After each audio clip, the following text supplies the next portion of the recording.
Grandes líderes da humanidade: Jesus, Confúcio e Moisés. Os grandes líderes religiosos da humanidade, com suas atitudes e formas de viver, mobilizaram grandes multidões em busca dos mesmos ideais que assumiram e pelos quais arriscaram suas vidas. Isso porque falavam tendo como referência o que tinham vivenciado, o que lhes permitia ter uma extraordinária força de persuasão. Desta forma, por meio de poucas palavras, orientavam as pessoas a redirecionar suas vidas, transformando-as o quanto possível em trajetórias exemplares da prática do bem, da paz, da justiça e do amor.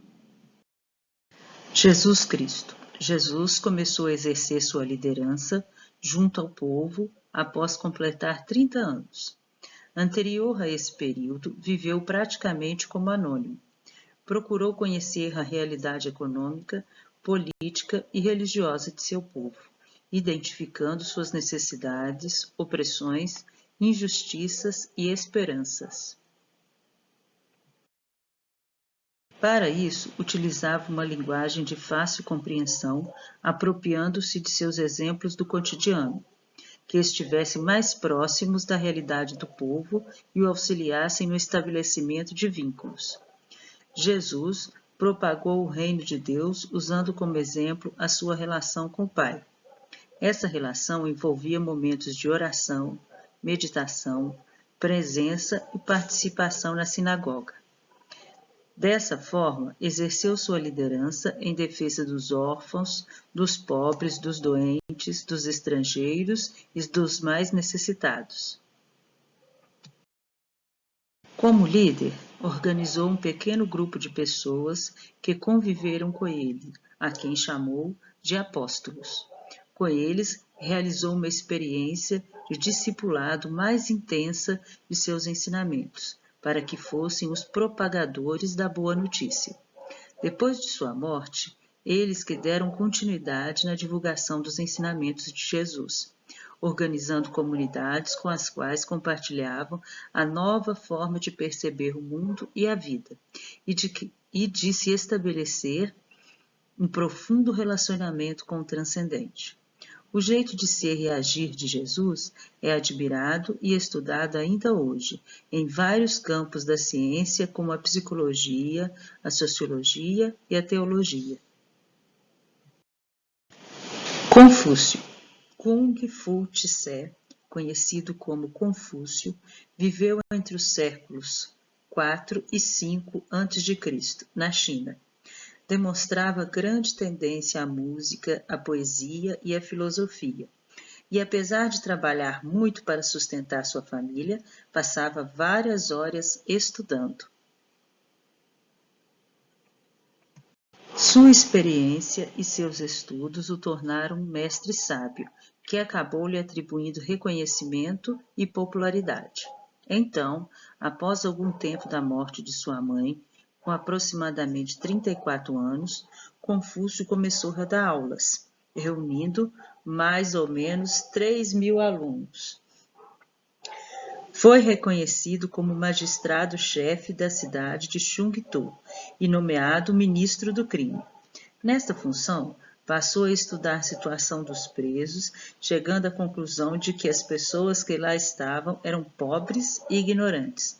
Portanto, para resolver essa situação, Confúcio acreditava que havia apenas um caminho para mudar a situação das cadeias lotadas: a educação e o ensino de um ofício. Assim, enquanto seus conselhos foram seguidos, as cadeias se esvaziaram.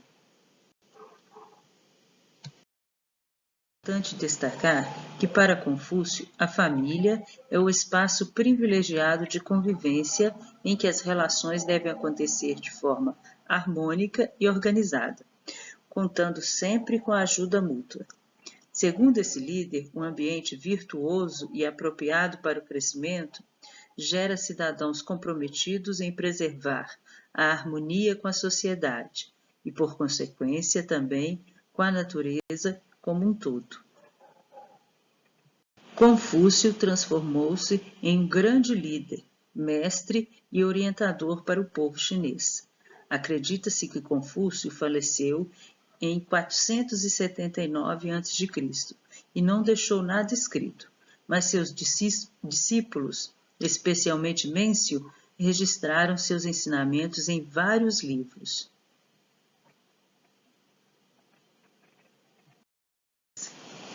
Para falar do líder Moisés, é bom dizer que ele não foi apenas um líder religioso, mas também político e libertador. Quando ele nasceu, seu povo, os hebreus, viviam como escravos no Egito, sem direitos e trabalhando muito.